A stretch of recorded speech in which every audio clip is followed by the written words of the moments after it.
स्वागत है आप सभी का मेरे चैनल में। हूँ निर्मल गौड़। तो देखिए, आज मैं कर रही हूँ छठ पूजा का। हमारा आज दूसरा दिन है, जिसे हम खरना कहते हैं। तो हम लोग देखिए, मैं पूजा कर रही हूँ गणेश जी की। मैंने छोटी सी मूर्ति रख ली है, दीपक लगा लिया, लड्डू का भोग लगा दिया। और वे तो चलिए बनाते हैं। प्रसादी में हमारे क्या बनता है मैं आपके साथ शेयर करूँगी। तो ये मैंने चूल्हे की पहले पूजा कर ली है, क्योंकि हम ये चूल्हा मैं अलग से रखती हूँ। हर साल मैं निकालती हूँ पूजा के लिए और फिर उसको पैक करके ऊपर रख देती हूँ, क्योंकि हम इस पे नमक वाली चीज़ कुछ भी नहीं बनाते। तो ये हमने 3 जनी के हिसाब से और घर में है तो प्रसादी के हिसाब से मैंने कम ही चावल रखे हैं धो के। तो और ये देखिए, गुड़ डाल दिए मैंने तोड़ के। आप लोगों को नहीं बता पाई जी कितना चावल, और छोटे सी गिलास से 1 गिलास में बहुत हो जाएगा, क्योंकि मीठा मीठा इतना खाया नहीं जाता। तो ये हमारी गुड़ वाली खीर बन रही है और साथ में हम रोटी बनाएंगे सादी। तो आप चाहे तो घी भी लगा सकते हैं, पर सादी ही खाते हैं। हमारी सासू माँ नहीं लगाने देती हैं कि नहीं, घी नहीं लगाना है। तो देखिए, पूजा कर ली मैंने। तो आप लोगों के साथ छोटी सी मेरी ये वीडियो है। तो हमारे घर ये छठ पूजा बहुत ही अच्छे से मतलब हमारे इधर बहुत ही फेमस पूजा है ये। और ये देखिए, मैंने खीर बना ली, रोटी बन गई। और ये केले का पत्ते में, क्योंकि दूध भी लेंगे ना, तो इसलिए मैंने थाली में रखा है, क्योंकि दूध फिर निकल जाएगा पत्ते पे से। तो इसलिए तो मैंने सब तीनों की थाली में देखिए गुड़ की खीर और ये रोटी रख रही हूँ। साथ में मूली रख लेंगे हम लोग।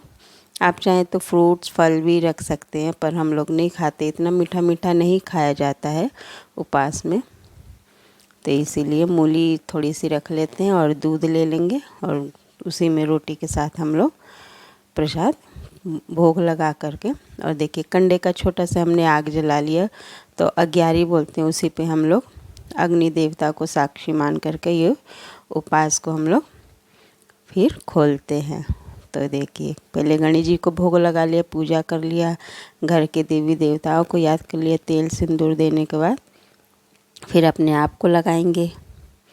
तो मेरी देरानी मुझे लगाएगी और मैं उसे लगा दूंगी तेल और सिंदूर। एक दूसरे को हम लोग कर लेते हैं, क्योंकि फिर पूजा बैठने के बाद उठाया नहीं जाता है। तो देखिए, दूध भी रख ले साथ में कटोरी में।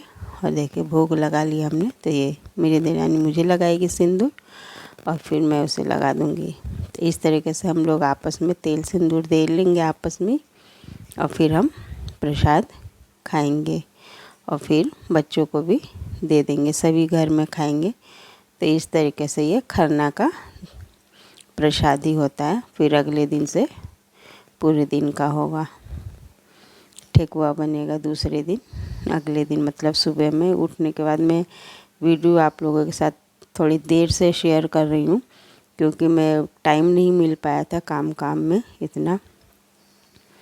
तो इसीलिए तो इस चीज़ के लिए मैं आप सबसे माफ़ी चाहूँगी। तो देखिए, अब मैंने भी अपनी देरानी को सिंदूर लगा दिया तेल लगा के। तो चलिए, अब प्रसाद हम खाएंगे, माता रानी को याद करेंगे, छठ माता को। भूल चूक जो भी होती है, गलती का माफ़ी मांग लेते हैं। उसके बाद हम तो